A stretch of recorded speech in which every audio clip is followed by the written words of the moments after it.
Now, this isn't the only cause that you've been on board with in the past little while. You've just collaborated with the ANC to stand up against xenophobia.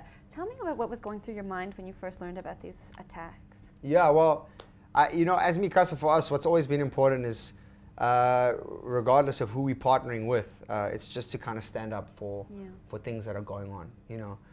We got asked to go and speak on behalf of entertainment. It wasn't necessarily on behalf of a political party. We love South Africa, man. We want South Africa to move forward. And you want to see good things happen. Yes, exactly. And it was such an honor to be there amongst the president. And it was the first time that I got to witness the president speak, in face to face. And I was blown away about all the things that he said. I mean, he spoke so well in terms of and he spoke as a human being, and he said that from the get-go. He just said, you know what, I want to speak to you guys as a citizen of South Africa. I want to speak to you not as the head of state. And I was extremely touched by his words. But I think what is important for us as Micasa is to be involved in things that make a difference. And like I said, I'll go back to it. Making music is pretty pointless if it doesn't have change, if it doesn't have impact. That's why I'm not a huge fan of like music that's like just, it doesn't have a message. I'm a songwriter, so I pay close attention to lyrics. And if music itself is not like impacting people, like U2, like Michael Jackson, like Stevie Wonder, these type of people that are making music that really does change, So yeah, the xenophobic attacks, it's horrific. It's affecting us. It's affecting South African entertainment. I mean, and one of the small things, I mean, I think the main thing is that people are dying. I think that's the worst thing, the barbaric tragedies that people are dying. The smaller scale problems is that we are getting death threats in other countries where we're going to be performing. I'm traveling to Kenya this weekend. I'm traveling to Mozambique the following weekend. We're going to London for 2 months in July and August, and people are already putting out threats to ban South African media, ban any South African music to be played. So it's affecting us as entertainers on a huge scale. I know that there's a whole bunch of other musicians that we stood there and represented, and so yeah, it's a no-brainer for us to go there and be able to say something, and I also don't like saying things. I like to act. So we hit the streets. We did whatever we could. I did a song. We wrote a song with a whole bunch of other South African musicians that also tackled the thing. It's about using whatever we can and you can in your circle of influence to kind of try and make a difference. So you've seen firsthand how these behaviors are affecting South Africa's image as a whole. I mean, hearing from these countries that they want to ban South African artists, it's heartbreaking. It's heartbreaking, and it's extremely scary, man, because we as Micasa, we've had the privilege of traveling to, I think, 18 African countries. We did an Africa tour a year and a half ago, and the way that we get received every time that we visit any other African country is incredible. And they love us, and they also in a way, like, they worship South Africa so much because of how advanced we are as a country and how far we've come. And also to look at that and see how, and also President Zuma said something very interesting. He said these people they're not South Africans that are doing this.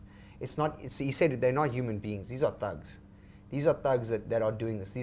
So I wouldn't say that this is South Africans' action. It's not. It's people that need to be dealt with and need to be, isolated and focused on, because they're a very small percentage of these people are making us look horrible out there, and we need to deal with it. I think in a very not aggressive way, but in a strong way. Yeah, we need to stand up. Like, this is nonsense, man. I also heard about a story in Tembisa, in a township in Johannesburg, where they're actually setting up people on corners to protect. How do we move forward from here? With regards to? How do we move forward? I mean, as a country, you stood up and spoke on behalf of entertainers. I think what I realize is, like, I mean, we as human beings, we're very judgmental. We all are judgmental. We all have an opinion. And the world is getting so much smaller because of things like social media and online platforms. And we all feel like we have freedom of speech, and we all feel like we can all criticize. And it's again another thing that Zuma said yesterday. He's just said, you know what, he thinks that we've hit a very dangerous point in our countries, that we are more willing to criticize and talk about all the bad things than talk about how we're going to move forward.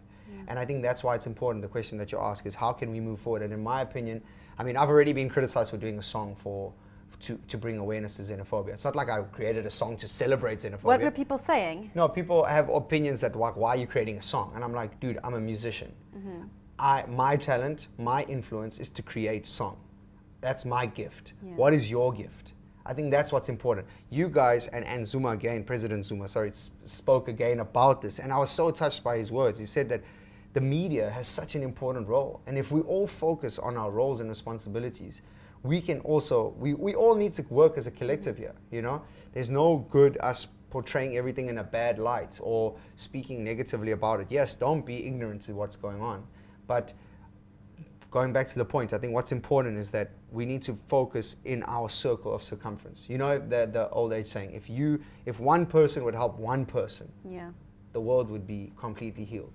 If we all were helpful, if we all just helped one person, everything would be good. But instead, we don't help anyone and we criticize 1,000 people, you know? So I think the way forward for me, in my humble opinion, and I am no one to I'm not, you know, in a position of authority or anything, but I just think that if we all look around, even your small circle of friends, how can you help, you know? How can you help, and what can you do in your circle of friends? What can you do in your circle of influence? And if it's your workplace, if it's your profession, if it's whatever it is you do, even if it's a donation. I mean, I know that Mafiki Zolo and a whole bunch of other artists were collecting a whole bunch of goods for these people that are left now without a home, you know? Tin food, taking 5 rand and buying a tin of tomatoes, or 10 rand, whatever it is. Whatever it is. There's so many different ways to help. Yeah. I think you just need to look realistically and say, in my circumference, what can I do? You know? So I think that would be the way forward. Jay Something, thank you so much for joining us. What you're doing is really great, so keep on doing it. Yeah, I'm trying. Thank you so much.